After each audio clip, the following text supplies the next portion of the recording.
Hello, welcome to this new session entitled CKA Exam Introduction.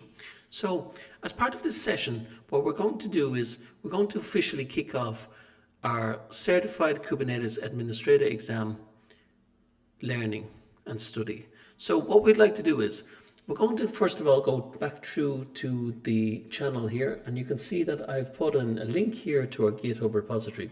And when you go into that GitHub repository here, you can basically see that there is a YouTube series folder and then there's a CKA folder. And in this folder, I've put a new session 1 entitled CKA Exam Introduction. And what this notes will do is it will provide information about the CKA exam. So the CKA exam is a program that was created by the Cloud Native Computing Foundation in collaboration with the Linux Foundation to help develop the ecosystem of Kubernetes.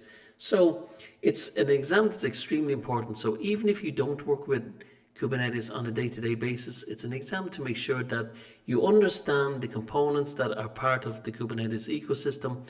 You understand how those components fit together for troubleshooting, for diagnostics, and for better program design and better architecture design. So as part of these notes, you can see I've put in it's part of the Linux Foundation. I put the official exam guide here. I've put how to actually book the exam. I've also put the exam curriculum. Now the exam curriculum is something that you should be looking at here before you would even attempt this exam. If you go down into 1.26 here, you can see the exam curriculum basically outlines this is exactly what will be covered in this exam for 1.26. So you can see 25% of the exam is cluster architecture, installation, configuration, 15% is workloads and scheduling, 20% is services and networking, 10% is storage, and 30% is troubleshooting.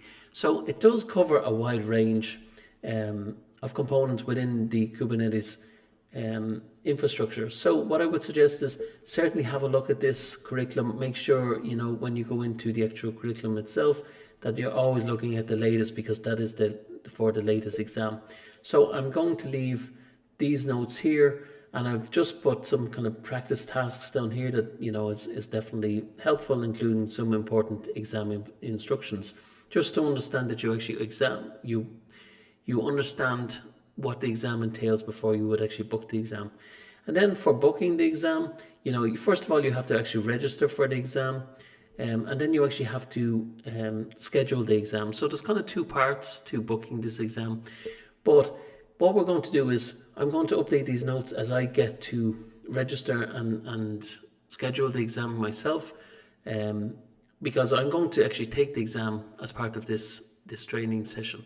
So we've a lot to learn. The Kubernetes exam for the administrator, it's not an easy exam. Some people would say it's a very easy exam. It is when you work on a daily basis with Kubernetes, but for some people they will have to work a little bit harder because it is an actual practical exam. It's not, tick the boxes exam. It's a practical exam where you have to prove your skills as a Kubernetes administrator. But it is a fantastic learning experience, and it gives us and provides us focus on making sure that we can learn the components within Kubernetes so that we can become better solution architects. So let's get started.